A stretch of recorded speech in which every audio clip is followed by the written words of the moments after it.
I'll just touch base here on this first bullet, the sales tax deduction for vehicles. Sounds really nice.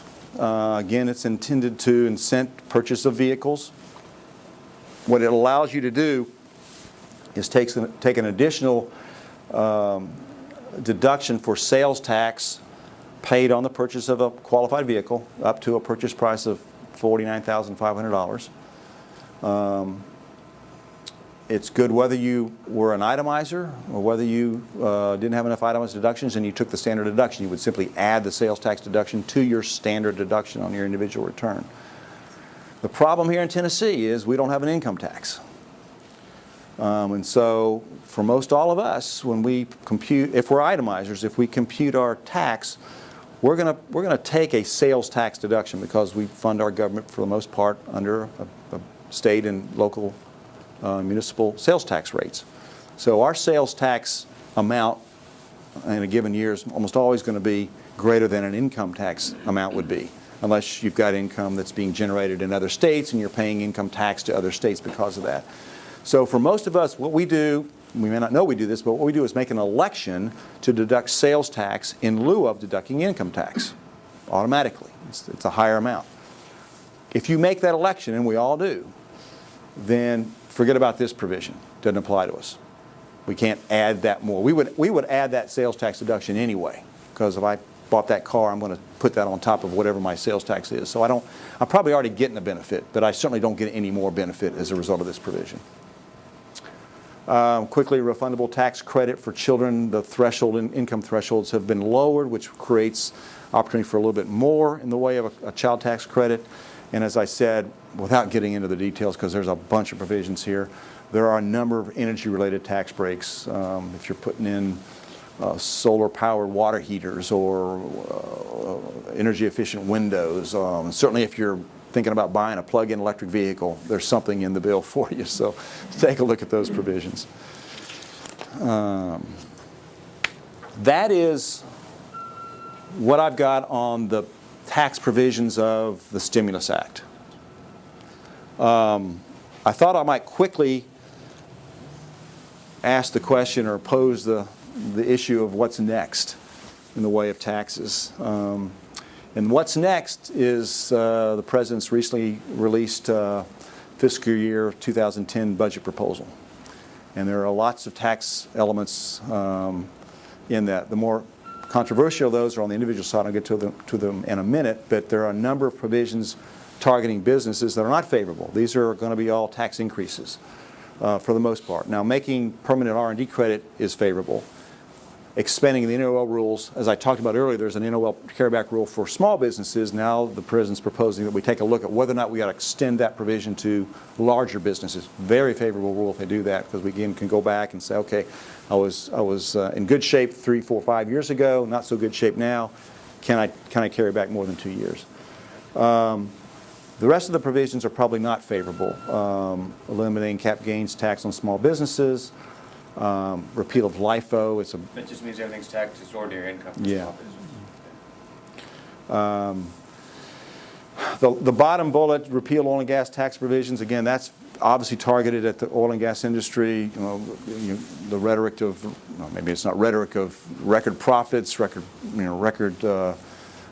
receipts by the big major oil companies, and there are a number of provisions in the code that have been there for a long, long time. I actually started my career in Dallas and did a lot of oil and gas work, so I was very familiar with intangible drilling cost deductions and percentage depletion, all designed when they were first enacted to encourage the development of our domestic oil and gas reserves.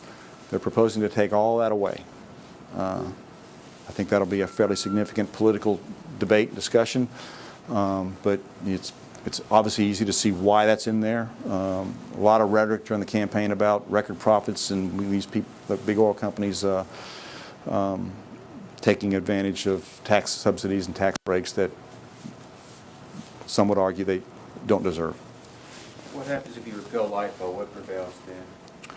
Well, LIFO is, you just go to any other qualified method for capturing your inventory. LIFO is a specific accounting for inventory tax method that is fairly lucrative, I guess, in an upturning economy. Right. Not so much so now, but so I'm not sure how much of a benefit that's going to create. But in terms of how you would switch over, When you switch to, you just have to figure out your actual. well, there's a number of accounting for inventory methods embedded in the tax law: first in, first out, cost plus, market value. There's a lot of different ways you can do that, and you just have to look and elect which one is most beneficial to you. On the individual side, very quickly, this is where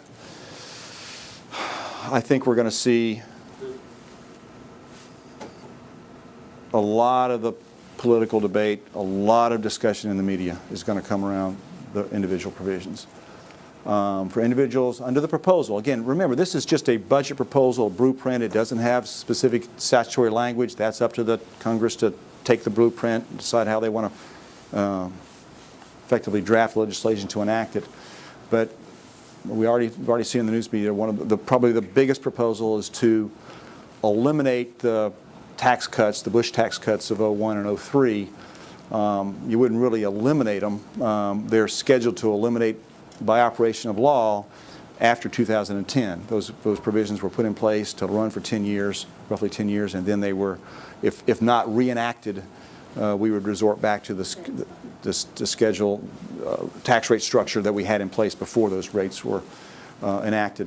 That'll again happen in 2011. So you go to a top rates of 36 and 39.6 beginning in new 11. You phase out one of the provisions that was enacted actually in the 86 tax bill was a phase out of the benefit of personal exemptions and itemized deductions for higher income people. That provision has slowly been under the tax law been eliminated, so that you wouldn't have that phase out anymore. Again, a benefit for higher income individuals with lots of itemized deductions. We basically put the law back in place that existed prior to the tax cuts. Increase the tax rate on cap gains and dividends, currently 15%. We're going to raise that to 20%. There is a clause in there, a statement in the provision about limiting the tax benefit for people who itemize deductions. Currently, if I go to a 36 and a 39.6% rate, even if I've got a phase out, whatever my itemized benefits, my itemized deductions are, I'm still going to get the benefit at whatever marginal rate I'm paying. So, once I eliminate what my small scale back is, I'm still going to get 39.6% benefit on my itemized deductions. Not so under this proposal. It capped the benefit at 28%. Some would argue that that's again just a hidden, if you will, tax rate increase, because that's really what it amounts to. And finally, although there's no details in the bill, we would keep the estate tax in place at some level. Under the Bush tax cuts, the estate tax would be eliminated completely, I think in 2010. And then if not changed, it would come back into play in 2011 at the pre-01 level. So was much smaller unified credit amount, much higher tax rates. I don't think that's going to happen, but certainly I don't think it's going to be as favorable as eliminating the estate tax. That's just not going to happen. They're going to keep that in at some level.